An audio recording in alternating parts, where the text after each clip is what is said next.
guys, sa National Highway. Dito ang Tupi National High School. Gusto niya mag-aral. Tapos dito naman yung Adventist Hospital. Doon meron kayo sakit.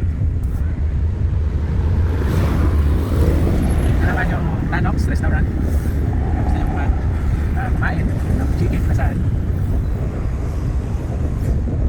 Meron tayong gasolinahan dito 24/7. Bukas yan 24/7. Ito rin mga kainan. So may hardware din. Asan na yung ano, yung sapatay?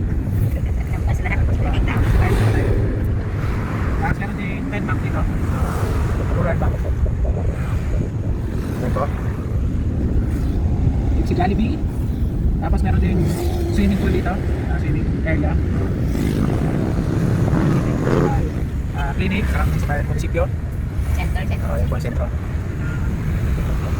Then pagpapasok ka po doon sa may overpass. Pag kumaliwa ka po dyan, nandiyan na po yung palengke. Ayan po ang palengke. Sa kaya.